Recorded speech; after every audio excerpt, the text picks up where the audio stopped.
I was gonna tell Henry. Oh, you should have. But anyways, man, welcome to Offsides Podcast. Pete, June, Frank on the call.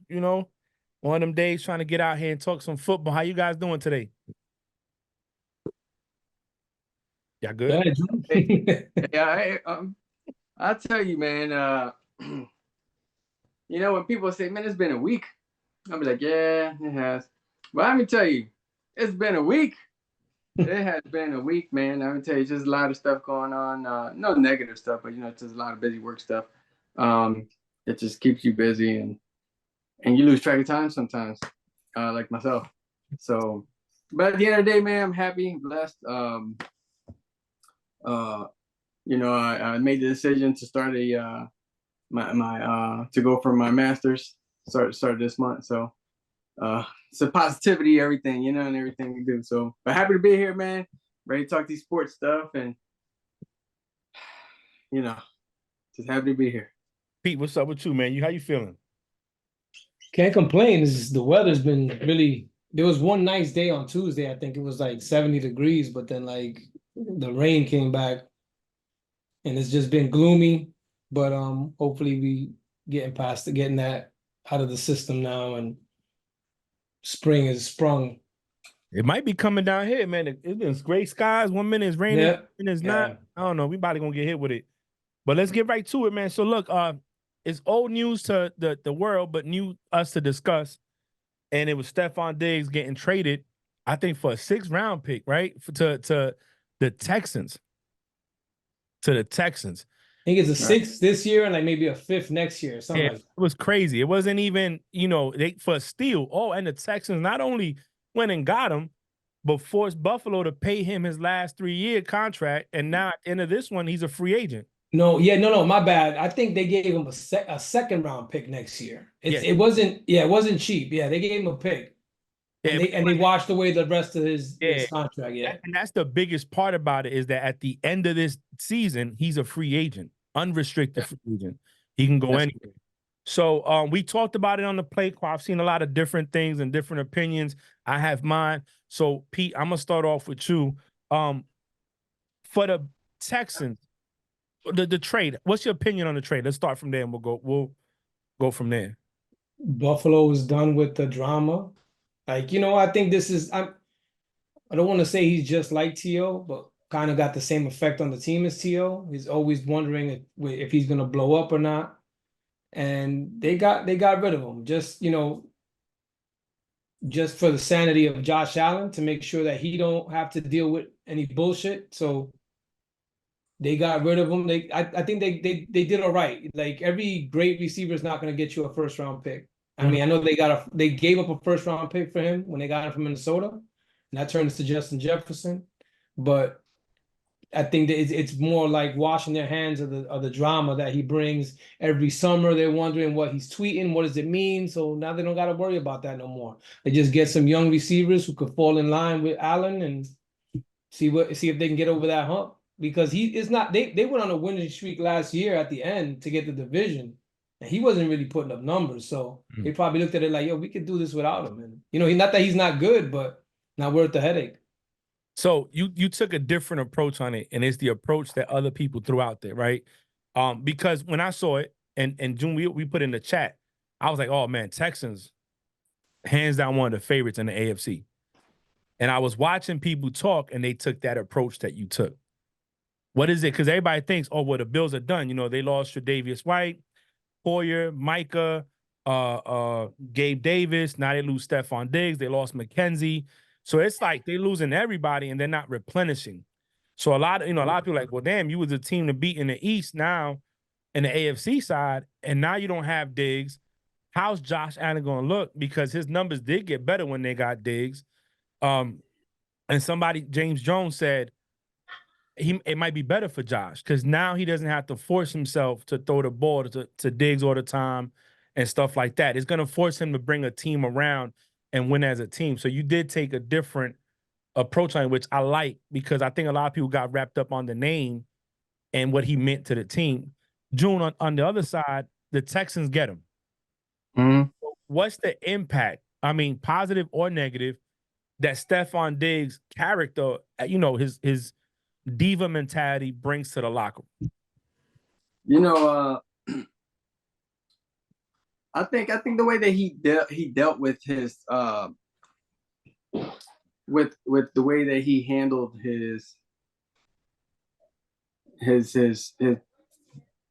way or want to move out of Buffalo, as crazy as it sounds, I believe that he handled it well. I don't think he was out there like that criticizing the Buffalo Bills and down on them and not appreciating the fact in the years that he was there. I think he handled it pretty well compared to like the TOs or even the Ramsey, situation at one point or another. I think the impact to the locker room is going to be pretty well. He's going to go under. Obviously, he's bringing that veteran touch into that locker room, and he has, in my opinion, I think he's going to try to show out a little bit because he's going to try to get that big contract to close out his career. And I think that's what's going to make that this year for the Texans that dynamic. The only thing that I see here is how are the other two receivers, the number 2 and number 3, there used to be a number 1 and number 2. How are they going to take that approach with, hey, you know what? We did pretty well, almost got to the Super Bowl last year without this man, and he's just going to come in here and take our reps. So as long as they have that mature mentality and what's his name, and Diggs is not coming in there trying to overpower his state, then I believe that it'll be a significant positive impact to the Texans. I think, in my opinion, I hope it helps. My concern, like I said on the play call, was it's a young quarterback.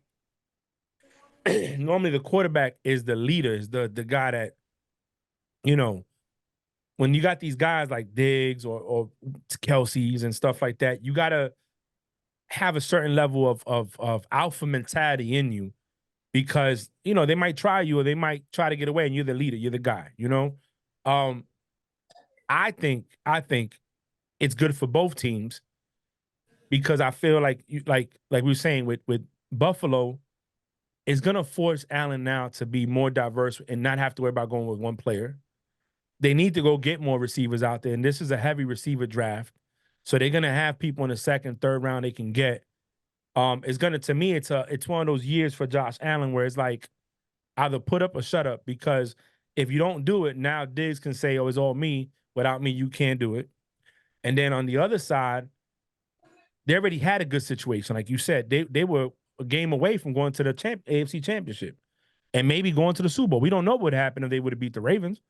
That's probably all the momentum they needed, So now he goes there. If that team flops, how would that look? So I'm going to ask Pete this. Pete, what do you think as far as C.J. Stroud being a second-year quarterback, handling a guy like Stephon Diggs? Or do you think that it won't be a big deal, he can handle it, or Diggs is going to kind of tone down to play there? Well, like June said, he's going to show out because he wants that contract. He wants that last contract before his career is over. He's got one more shot at a big contract. But look at the coach, DeMeco Ryans. He's not going to pull that bullshit over there. I don't think so. Because the coach, look, he knows that they did well without me. If I come in this year and they don't, it's gonna be on me. Like I fucked everything up. Mm-hmm. Let me just fall in line. I'm gonna get my targets because of who I am. The offense is good. It's gonna be better with me. If he has that mentality, he should be good. But if he goes in there on some bullshit, he's gonna fuck everything up. That's gonna fuck up his money next year. Yeah, because they got a lot of mouths to feed. They got we spoke about 3 receivers, Dalton Schultz, and then Mixon. Mm-hmm. But if he trusts them to just listen, it's not about getting you 130 catches. Let's get wins. Let's get W's. He'll be all right. But I'm not really worried about C.J. Stroud because I think the coach it will be more impactful on him. Okay. C.J. Stroud don't have to worry about babying him. Okay, and now I guess the question is, I saw on TV somebody had the Texans as the number 2 team to beat in the AFC out of 5. Right? It was the Chiefs, Texans, Bengals, Ravens, and Miami. You don't have to agree with that top 5, right? And I know it's kind of sporadic, but if you had to pick top 5 teams in the AFC to beat right now, based on offseason, about a month into free agency, who would be your top 5? Or do you even agree that the Texans should be number 2 behind the Chiefs? I'm gonna start with June first. After previous conversations, the reality is, the team to beat is Kansas City. I mean, it's only right. That'll be number 1. Number 2, I'm gonna have to put the Ravens, given what they've done. I'll go with the Browns, number 3, Texans, number 4. The Texans look great on paper. They really do. But they're also lacking that experience. I know they got to where they got with what they have. But now you're adding, like you said, an alpha to this organization that got to where they got, with what they already had. And because of that reason, they look great on paper. I wish nothing but the best. However, I think the chemistry has to show. Okay. Pete, what about you, man? Yeah, I agree with the first 2. Kansas City and then Baltimore. I mean, Baltimore, their issue last year in that game was that they didn't run the ball, and they went and got one of the best running backs out there. So those first 2, I wouldn't put the Texans right away, just put them number 2 because of what they got on paper, because we've seen that before, that it happens. They got a good team that you see it on paper and it doesn't pan out when the season starts. Unfortunately, I would say I have to put the Jets somewhere in there. The Jets got a full year of Rodgers. They still got a good defense. Miami lost a lot of players. Buffalo lost a lot of players. So as much as I don't want to put the Jets there, I kind of got to, because again, they got a decent roster. You got to see what happens with Rodgers coming back, and you got to see what happens with that offensive line. But other than that, I think the defense is good. The defense kept it. I like Cincinnati, but Joe Burrows get hurt. It seems like he gets hurt every year. But yeah, I got the Texans in there. Texans, because they look good on paper, but they got momentum from last year, and they added a good player. Another year in, they got experience. They're confident. Texans are definitely in there. Yeah, I find it to be very disrespectful to put them up ahead of Lamar and other teams that earned their keep last year. We did a segment on the play call with AFC North quarterbacks and a quarterback receiver duo, and I put Pittsburgh last because we haven't seen Russell play yet. It's kind of like, now you got this on paper. Ideally, you want to say, man, this could be the repeat of 07 Patriots with Moss and Welker, and see how that goes. You know what I'm saying? Not saying that Diggs is Moss, because he's not, but but we don't know what it looks like. So I would say Chiefs, Ravens. Probably, it's kind of hard because I could put another AFC North team in it, like the Browns. Yeah, you want to say the Jets because Aaron's coming back, and hopefully, they get more offensive line protection with the Jets. But so now that leads me to another question before I go on to the next one is, where do you see the AFC East at now? Are the Bills the number 1? Or is it who? I'm gonna go with Pete first because he said Jets, and it kind of let me think to it. So, in your opinion, how do you rank out the AFC East now? I don't want to count out Buffalo altogether, because that's what we did with Kansas City last year, and then look what happened. But look, they still got one of the best quarterbacks in the game, and if you hear everything that's going on now, everybody's trying to get their quarterback. So that's the most important. Look, that's why it's easy to get rid of Diggs, because we got a pretty good quarterback. So let's get, we will take that hit by getting rid of him. Put maybe little smaller pieces around him, then let's see how he does then. If he's that good, shouldn't be an issue. But I don't want to just go away, just go and say, yeah, Buffalo is going to be in 3rd or whatever. But they have to be mindful of that. The Jets got their quarterback back off an injury, and Miami lost some players, but I won't say Buffalo's finished yet. I won't say that because of what happened last year with the Chiefs, and they got a top 3 quarterback, so they got a good coach. So let's see what happens. But I would still say everything kind of goes through Buffalo. Remember, they were in second place for a minute last year, and came and took the division from Miami. So Miami kind of has it in them to choke. So we'll see what happens. June? See, I'm like on the other side of it. And the reason that I'm on the other side is because, like, you know, so Pete said earlier, Minnesota got a number 1 for Diggs, right?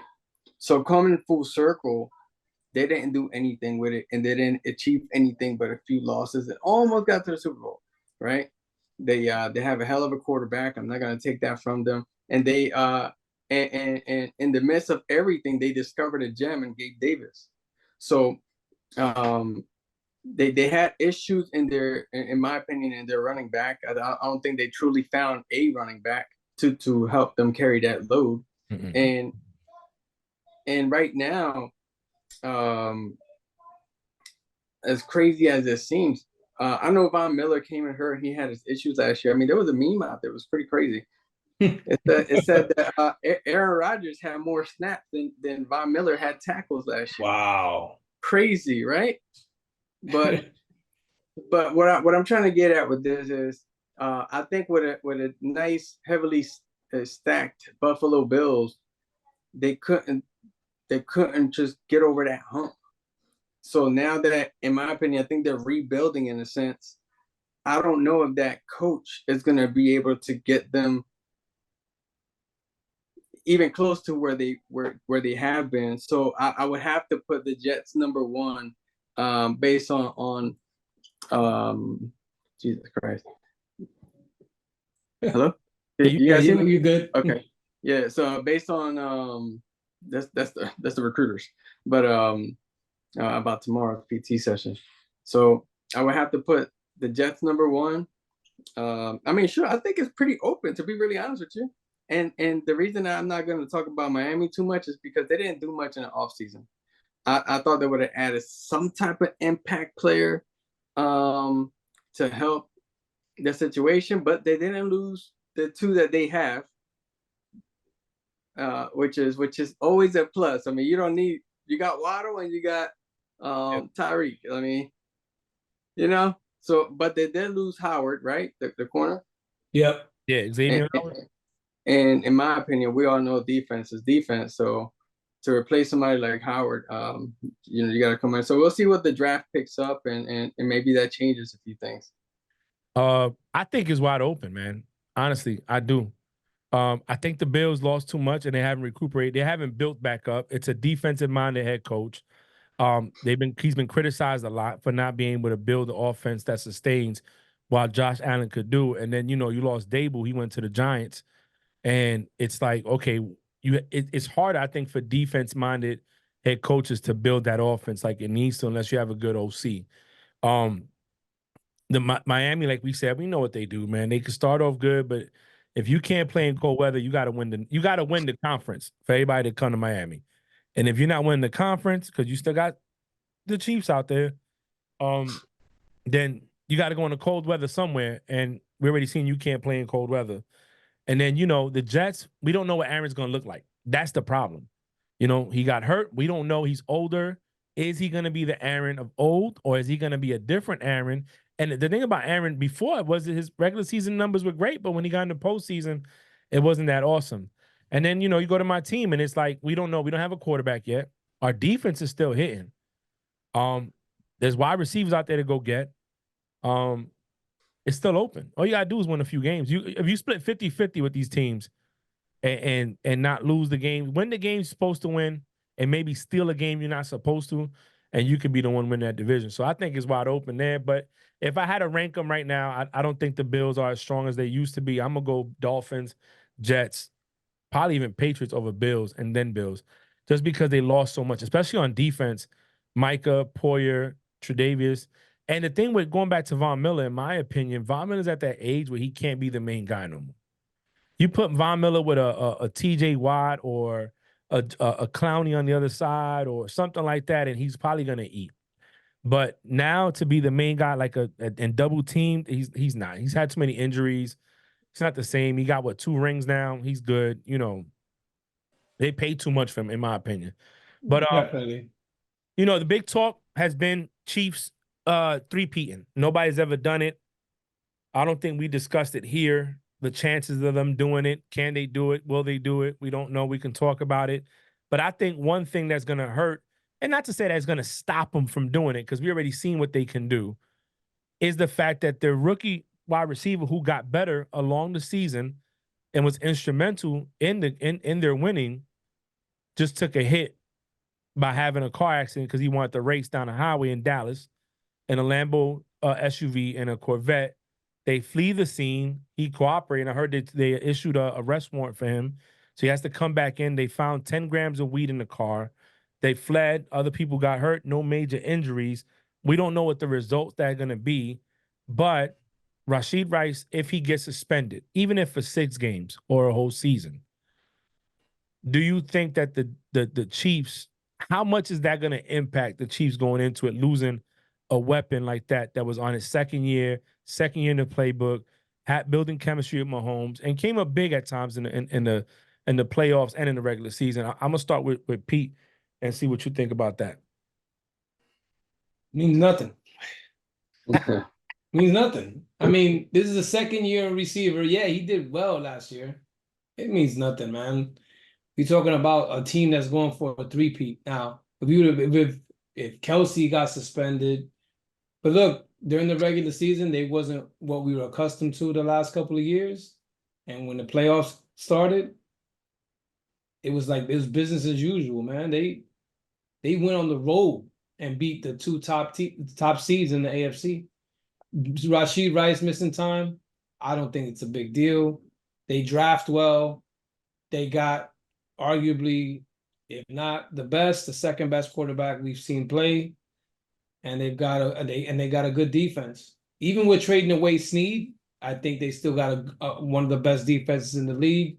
Rashid Rice is not really a big deal, them losing that. Not saying for the whole year, because eventually they're going to need him, but they still got Kelsey, they still got Mahomes, they still got Andy Reid, they still got that defense.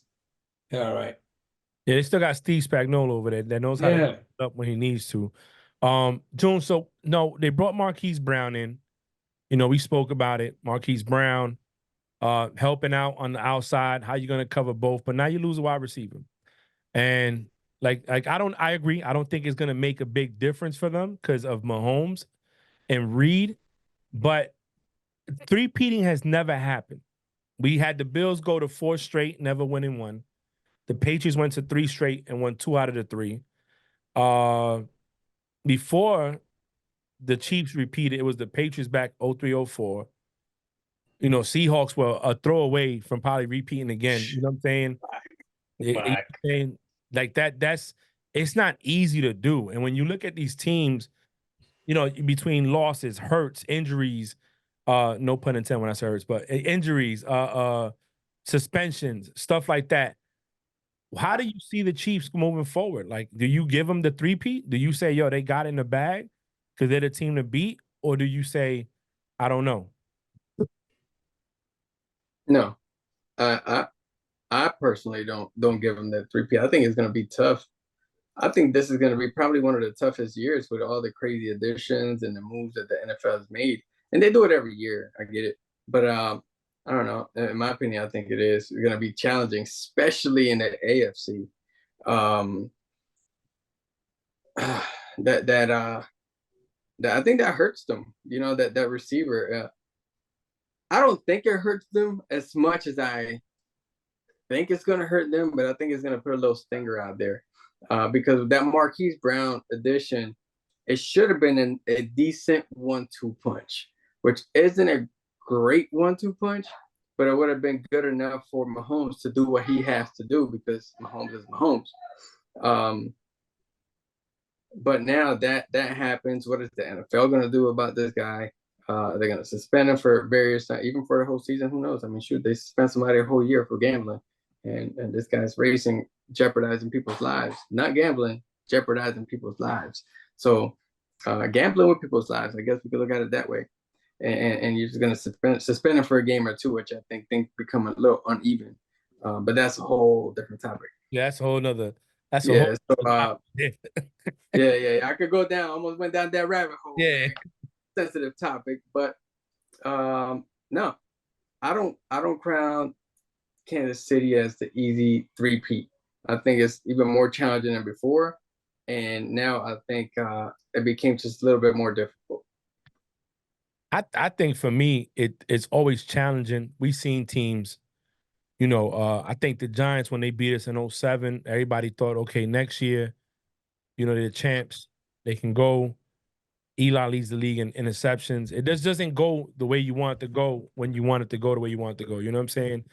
It's hard to be consistent in the NFL, especially with injuries, you know, free agency. It's hard to keep a team together when people think they should get paid more than what they should be getting paid, you know. And then you have these incidents with Rice winning a Super Bowl, rookie contract. You know, like he's on top of the world right now, you know, at the end of the day. This kid probably comes from nothing. And you're a rookie wide receiver on right now the best team in football. Right now, the most current dynasty that's existing is the Chiefs. You won a Super Bowl, and now y'all here blowing money. You know, Pete, I'm gonna ask you. You know, coming from where we come from, if you was that receiver, would you change up the people around you? Like, what would your advice to him today? You know, because we never reached millionaire status unless you are, and I don't know about it. And if you are, my bad. But Yeah. you know what I'm saying? Coming from where we come from, think about it. That's like you making it big and Junito and Puma being around you, but nobody's checking you. Nobody's you the bag. You're the you know, you're the asset. Without you, we not eating. So we got to make sure you good. What would you be your advice to him? See, I'm boring as it is, so I'm not like it. Look, it happened with John Morant. Yeah. You see, he's waving guns, and his people was letting him do it, like thinking that shit was all right. Like, bro, you got suspended twice for that dumb shit, bro. Yeah. Like, it's not cool. And you know, this is not like a role player in the NBA. This is like a star in the NBA, and he really gave, you know, he lost a lot with that. Mm-hmm. But my advice would be like, these dudes get these big ass houses, man. Have everything done in your house, man. Like, why go out and do dumb shit like, oh, let's race because we got a fast car? You know what I'm saying? Make sure you're in a controlled environment, which is your house, so you can protect what you work so hard for. But I hear these stupid ass stories about these dudes doing shit like, yo, you're a millionaire like overnight. Once you get drafted and signed, you're a millionaire. But you're gonna jeopardize that for doing some knucklehead shit.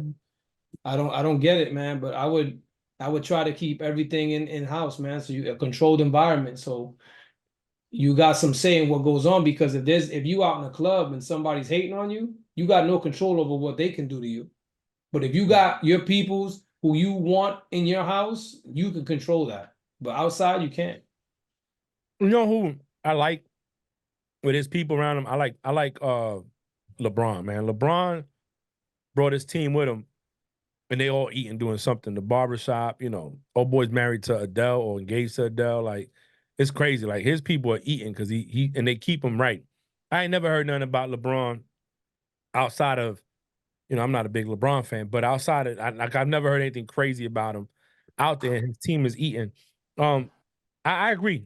You know, I think we talked about on Play Call, and June said, hey, you got enough money to go rent out a racetrack. If you want to race, Yep, dumb stuff, hey, just go rent it out, man. Fuck it, rent it out. I'm gonna rent out this whole racetrack for the day, and me and my boys out here gonna raise a Corvette versus a Lambo truck and see who wins. At least there, if somebody get hurt, guess what? Nobody cares. Because they signed up for that, not no innocent bystander, you know? Exactly. So right now, Josh Allen for the Jags signed an extension with the Jaguars. He got paid, right? He got paid. June, what's your take on that? Because to me, the Jags, where they're hurting as offense more than defense, in my opinion, how do you feel about them paying Josh Allen all that money and they still need wide receivers? Man, it's kind of crazy. I was just actually talking to Bree about this on her podcast the other day, and I mentioned to her, the Jags haven't done much, so guess what? They got money to blow, and it sucks in a sense. I thought they were gonna go over a big name. I thought they were gonna go over someone that's gonna be super impactful, but they have a decent running back. And I think we could all agree that the weakest link sits behind center, and that's and I think they're banking on Mac Jones, so they got this money laying there, and they want to solidify and keep Josh Allen. So I think they paid him. Now, I personally think they overpaid him a little bit, because they made him the highest paid um, uh, linebacker in the NFL, 88 million guaranteed. Yeah, 150 million 5-year contract with 88 mil guaranteed. Yeah, so I don't know. In my opinion, I think they overdid it a little bit, and I thought with that type of money, honestly, on some real shit, you could have brought in a Justin Jefferson, and the city of Jacksonville would have probably went crazy and been like, F Lawrence, we got Jefferson. And that's the type of impact that I think Jefferson would have done for the city and the team. Which I thought I know is wild and crazy, but and I know Minnesota just posted earlier today that they're not getting rid of Jefferson, that they plan on something forever. But yeah, I think they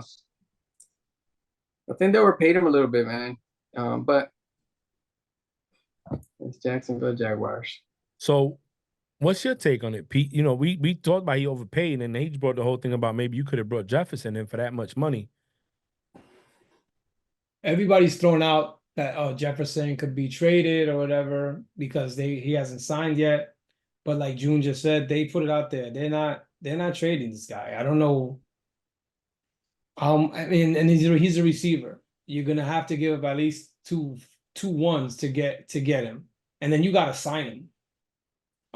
Jacksonville paying Josh Allen is the same as the Giants paying Burns. Premier pass rushers, they don't grow on trees. Both these guys are young. I think they're like 25. So I get it. I get it. You're gonna have to pay those pass rushers. Look at Myles Garrett, TJ Watt, those dudes, Max Crosby, those guys is all gonna have around the same type of same contract that these two guys just got. Mm-hmm. They may be a little bit older, but still they're still productive. I don't think it's an overpay because it's kind of what the market is. What are you going to do? Have him hold out and then he comes back and gets hurt? Like keep the good players you got, keep them happy so they can continue to produce for you. So he's one of the best players they got. He's probably the best player. He's definitely the best player on the defense. Keep him happy and sign him. Keep him home. So what do you think that does for Micah Parsons? Oh, that's another one. I another guy who's gonna get paid too. I should have put him in that group. I just don't try to think about the Cowboys too much. I got you. But all jokes aside, he's one of the best. And the thing is, he plays both linebacker, and so that's why I guess maybe I kind of left him out. But does he deserve to get paid? He's gonna get that contract too. Because there's talks that the Cowboys are not happy with him. I guess he's running his mouth too much. There's a lot of this, a lot of stuff going on there. And we, before we started recording, I actually talked about Dak Prescott. You mentioned that about not paying him, but Mike is different. Some people compare him to Lawrence Taylor. I don't think he's Lawrence Taylor material. That's just me. But LT come in there high as hell, hungover, and still take over a game. This dude ain't doing that. But I don't know if this guy got 88 mil, that could send Micah. And like you said, he does edge and linebacker. He's on the line and he's middle line. He's back off a little bit. that could reset the market for him, bro. If this dude got 88, you know what I mean? But was it 2 years ago? Parsons was almost like a few sacks away from breaking a record for his position too. Mm. You know what I'm saying? So I think it'll reset it. I think to stand by. But you see, the thing with it is I don't think defense is the way. They don't want defense. They don't want to see defense. You know, people want to see touchdowns and big plays. Edelman was on the Rush podcast with what's our boy over there in Vegas, the Raiders, Crosby. It's Crosby and his peoples. And he was talking about how, you know, back in the day you couldn't the no-fly zone, you couldn't come across the middle. Nowadays you could. You know, nowadays things change. They want offense, they don't want defense. They don't want the hard hits. People don't want to get fined. So it might be different. But a pass rusher doesn't have to hit him. Yeah, he's got to make. Look at the I think it was the third down against Purdy. They blitzed. They didn't hit Purdy, but they got in his face, so he couldn't complete the throw. It doesn't always have to be a hit. They could just fuck up his timing and they had a punt, or they kicked a field goal or punt. I forgot what they did, but they didn't convert. No, yeah, because that pressure, and once you've been getting hit, whether it's that defender or somebody, it's gonna throw you off. The minute you hear the footsteps, you throwing the ball. You don't want to get hit, and that's the timing. A lot of these quarterbacks are. Not a lot, most of them are on timing. You know, that timing route, anticipating where the receiver is going to be to throw the ball. You know what I'm saying? That I'm glad you brought that up because I was listening to something earlier in reference to Jay Daniels, the guy from LSU, and stuff like that. But we'll talk about that in another podcast when we talk about the drafts coming up. But yeah, that is interesting. But yeah, pass rusher gets paid. I don't know, man. Like football is so this year, a lot of moves. You know, a lot of moves. We got the draft coming up. I don't believe you win the league in your draft, even in fantasy. You know what I'm saying? I believe you add pieces because none of us know what these players are gonna look like. You know, in college, they could be great. They come in. Like you got Marvin Harrison Jr., who hasn't even practiced or even did the combine. How do you feel about that, Pete? He didn't do the combine. He's not doing no pro days. He's not doing anything going into the draft. His father's is a Hall of Famer, and he's one of the best receivers I've ever seen. If he's telling him to do that, I got no problem with it. It worked for him. He knows what, and that's his son. If he's gonna give any advice, it's gonna be what he feels is the best for his son. I got no problem with it. So now, with that being said, we had Prime and said the same thing about Shador and Hunter. Are they not gonna go to certain teams next year in the draft? How you feel about that, June? No, I don't think that Shador is proven. He has. I think Harrison Jr. is proven. I mean, I don't know if you guys watch their games like that. I've seen a few games and I've seen plenty of his highlights. And I also seen what was it, Shador or Shakur? Yeah, Shador. So Shador's. I've seen he had a couple of highlights and a couple of good games, but he also had a lot of bad games, and we're talking two different positions here. So I think in his benefit, he needs to try out in the combine. Don't do that, buddy. Harrison Jr. got it on lock. He's gonna be okay as long as he can pass that physical and there isn't anything wrong with him. I think he's gonna be just fine. Now Shador, like I said, I don't think he's proven yet. So that's just my opinion. Combine that value, bro. I don't. In my opinion, the combine is look, the Brady's are rare. All right. The Brady's are rare. But there's been other quarterbacks that went second, third, fourth, fifth, and had a promising career afterwards. Probably even won a Super Bowl. I don't think the combine does it for you. And the only reason that's a drill. That's all drills. How do you do it? Like, okay, like jumping, your vert. Like, what does that matter? You know what I'm saying? Okay, the 40 I get. But even then, that's without pads. That's without me bumping you at the line to disrupt your timing and still get you upfield. There ain't been that many receivers that can get bumped and still hit their top speed and get downfield or run the route they run. I think, here's my thing. Pete, I agree. His father's a Hall of Famer, one of the greatest wide receivers we saw, had one of the best quarterbacks to play the game under center with him. And his father said it. I advised him. He chose, but I told him. And if you watch the interview that I watched, that dude ain't talk. The son ain't talk like that unless the dad let him talk.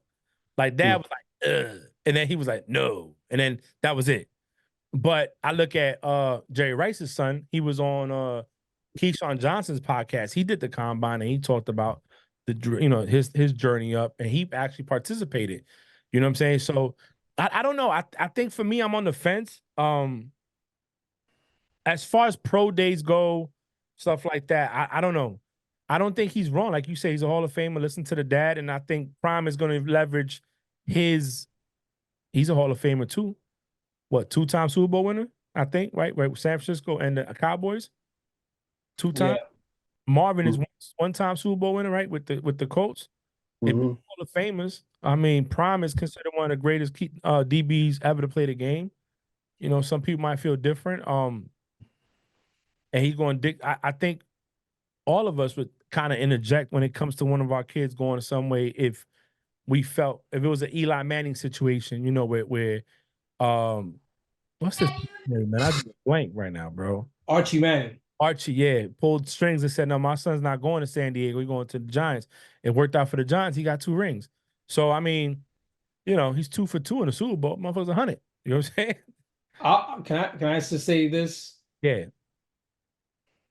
Marvin Harrison is a lock to go. Like, he don't have to worry about where it's not like he's worried. We don't know where Shedeur Sanders is going to go in the draft. Right. I don't think he's as good. Harrison is a better prospect than Shedeur Sanders. He's only getting all this hype because his pop's got a mouth. Mm-hmm. Marvin Harrison was quiet, and his son is quiet. Look at the tape. Shedeur, I'm not saying he sucks or nothing like that, but do I think would he have gone in like top 5 in this draft? No. Hell no. So Deion is saying this. I don't know if he has that type of pull because I don't think he's that good to determine where he goes or not. I think he does. I think the father has the pull. I think the father's well respected. As far as the son, I think he's a system quarterback. I think he's the type of quarterback that needs that system in place with the receivers. You know what I'm saying? He's not a Mahomes. I don't think he's a Brady. People say Brady's a system quarterback. He probably was a system of New England, but as far as what he did with his receivers that were nobodies, you rarely see it. You know what I mean? It's hard to see it. You either have the talent or don't. But I think Marvin Harrison Jr. I see the other thing about Ohio, bro. They all have good wide receivers in Ohio. Yes, sir. That's the problem with their quarterbacks. And the quarterbacks that have been successful for Ohio in the NFL is very slim to none. I think C.J. Stroud is an anomaly compared to the rest that came out of Ohio State because they have good wide receivers. So if you have great wide receivers, your quarterback, it could be me out there throwing a 5-10 yard hitch going to the house. You know what I'm saying? So we'll see. We'll see. I'm very interested. The draft is on the 25th, right? Anybody? Yep. 25th. 25th. 2 weeks. Yeah, 2 weeks away from seeing something pop off and see what happens and where they go. O.J. Simpson died today or yesterday. No, today. Yesterday. Yesterday or today? April 10th? Today. He died today. Yeah, today. So, despite his off the field issues that happened, the fact that he was a Hall of Famer, I want to say, let me look him up real quick, man, because I don't know his stats off the top of my head. Enshrined Hall of Fame in 85. Let me see. He has a couple of good prestigious awards out there. Yeah, he began college days in San Francisco City College. We racked up 54 touchdowns, 2,552 yards rushing over 2 seasons from 65 to 66. Then he went over to USC. As a junior, he had 1,090 in 1967. He led the nation with 1,543 yards rushing, adding 13 rushing touchdowns. While guiding USC to national championships, he got a natty under his belt. He was a runner-up for the Heisman Trophy. Let's see. I believe he won it too. Yeah, I think so. Let me look it up. Let me give him his props, man, because I want to make sure that I get his man his flowers, despite what people think of him. Hold on. But he passed away, man, from 76 years old. He was a staple, man. I mean, he was definitely a staple in the sports world. He did acting. So Hall of Famer, 6-time Pro Bowl, 5-time All-Pro, 1973 AP MVP, 1973 AP Offensive Player of the Year. He was a 1973 Burt Bell Award, Hall of Fame, all 1970s team, AFC MVP 3 times. Let me see what this is right here. 1968 Heisman Trophy winner.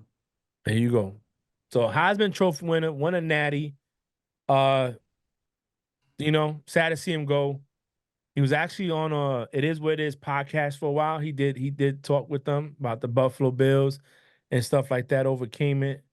Sad to see him go, but at least some people got to see him play when he was alive and stuff like that. For us, all we see is the videos and things like that. But rest in peace, OJ, and I hope he finds peace in his afterlife. You know what I'm saying? I don't have anything else to talk about right now, but just wanted to get on here and talk about the 2 major things: Diggs, Rice, what we see coming up, the AFC where it's at. June, you guys just signed what is it, Uzomah? CJ Uzomah? The tight end.